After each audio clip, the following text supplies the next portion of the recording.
Quer que eu desenhe?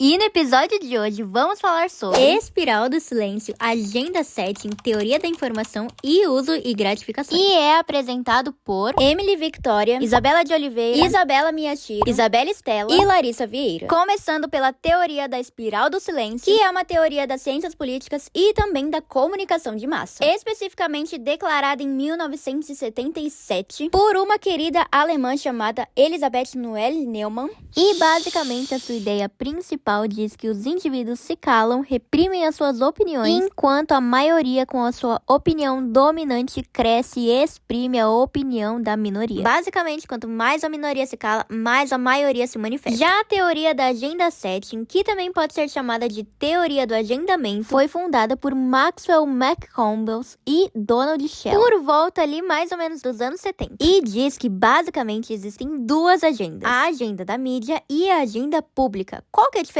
dessas duas? A agenda da mídia são todos os assuntos que a mídia de massa seleciona para transmitir e, consequentemente, tudo que é transmitido na mídia de massa afeta diretamente a agenda pública. Isso é, o macronível atinge o micronível, que são os pequenos grupos de pessoas. Então, a agenda das mídias de massa muda a percepção de realidade pública. E também tem a teoria da informação, apresentada por Eoy Shannon, que inclusive era considerada como uma teoria paternalista da comunicação. Mas afinal, o que é informação? Informação são conteúdos que alteram comportamento e ou consciência. Um colégio invisível, também conhecido como Palo Alto, com vários estudiosos de lugares do mundo, estudavam ruídos na comunicação. E ruídos são qualquer fenômeno que cause a perda de informação no processo de comunicação. E existem dois tipos de ruído. O ruído semântico, quando há perda na codificação e na decodificação, na mensagem, no código, no referente. Imagina que você fala português e alguém tá falando com você em italiano. Mas também existe o ruído físico, quando há perda exclusivamente na transmissão. Mas você sabe por que você prefere uma rede social do que a outra? Ou então porque você tem preferência por uma série ou um filme? A teoria do uso e gratificações nos explica isso. Os conteúdos dos meios de comunicação de massas são utilizados não somente para informar, mas principalmente para entreter. Tanto as redes sociais como os filmes e séries nos provocam emoções. Podem ser uma oportunidade para refletir sobre a vida ou até mesmo uma fonte de conselhos.